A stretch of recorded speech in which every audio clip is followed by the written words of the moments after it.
Just to save you. Ooh, yo, I give my all.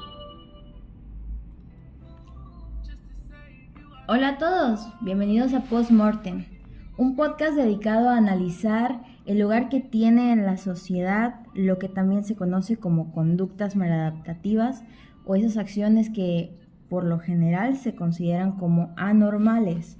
En este caso hablaremos desde la perspectiva de Michel Foucault acerca de cómo muchas veces los castigos que en un principio eran suplicios se utilizaban para mantener el orden dentro del régimen social. Mi nombre es Grady y te doy la más cordial bienvenida a que me escuches en estos pequeños minutos de atención para comentar acerca de estos temas.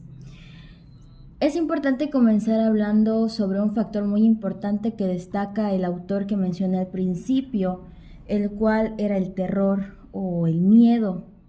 ¿Por qué? Porque desde la perspectiva que él tenía en los suplicios, el terror era una manera para poder controlar y que de esta forma pues las reglas no fueran infringidas por ciertas personas que eran desde luego una minoría, y para evitar que se hicieran una mayoría se les inculcaba este miedo.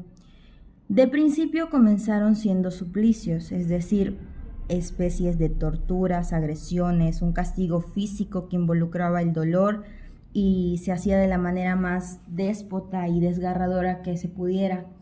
Desde luego con el fin de que se le presentara a todo el mundo, y era por eso que se llevaban a cabo en el ojo público delante de cualquier persona. Por lo general hacían reuniones en plazas para castigar a las personas que se salieran de lo que ante los ojos de unos cuantos era lo correcto.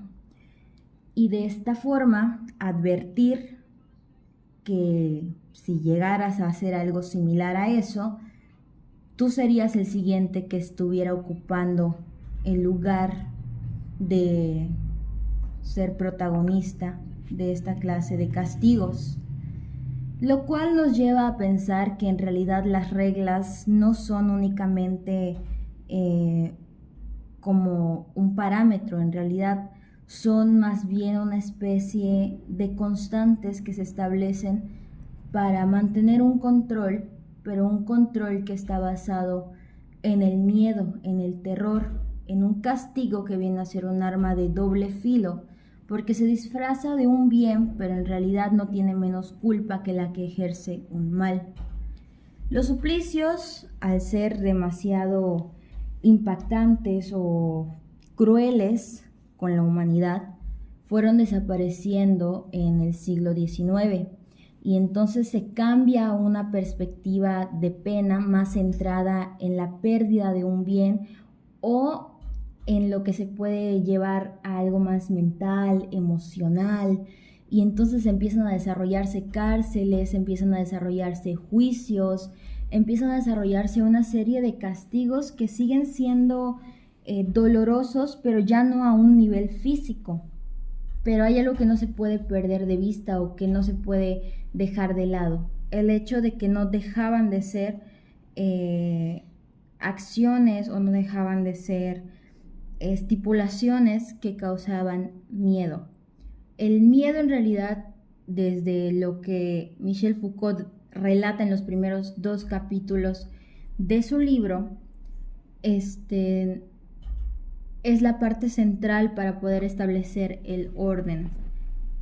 Desde luego, la perspectiva de un juicio, o más bien el objetivo de un juicio como hoy lo conocemos, es el control de acciones que pueden generar un mal o que no son comunes en la sociedad, pero desde lo que se relata o desde el ojo que lo miraba, que en este caso es el de Michel Foucault, se puede entender que el juicio más bien es un control hacia el individuo y no tanto hacia la acción que ejerce, sino a él como persona.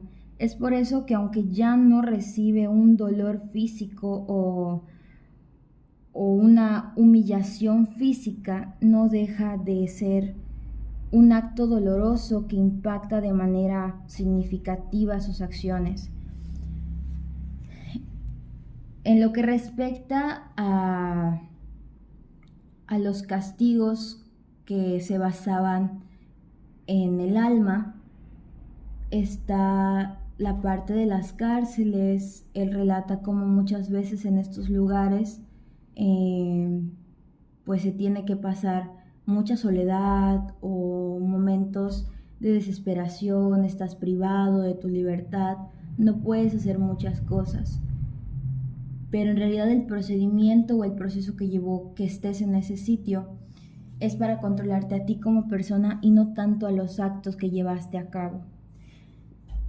El control de la sociedad está basado principalmente en el beneficio de algunos que lo necesitan, en el beneficio de quienes creen que la manera en la que hacen las cosas es la adecuada de hacerlas o de llevarlas a cabo.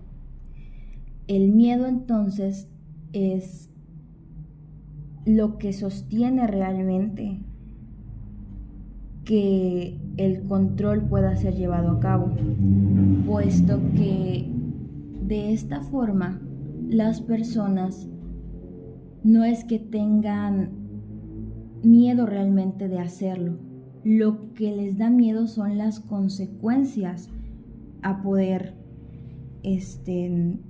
ser castigados de una manera ruin y cruel y ser apartados. Entra esta cuestión de la marginación, pues el sentirse desplazado o sentirse señalado por no encajar dentro de las rutinas o dentro de las normas sociales es lo que promueve que te detengas o te frenes a hacer ciertas cosas. Si bien el control es importante o tiene cierto beneficio, el hecho de llevarlo a extremismos o de verlo de una manera que no sea flexible es el problema, porque es cuando se entran en cuestiones de marginación, en cuestiones de ser exiliados, de ser repudiados o de no sentirse encajados dentro de la sociedad.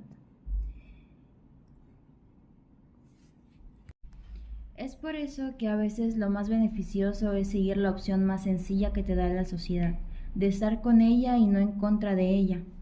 Esta es una perspectiva, pero me gustaría mucho conocer la tuya. Si quieres puedes dejar un comentario. Me despido y si te gustaría conocer más sobre el tema, no te pierdas el siguiente podcast. Hasta la próxima.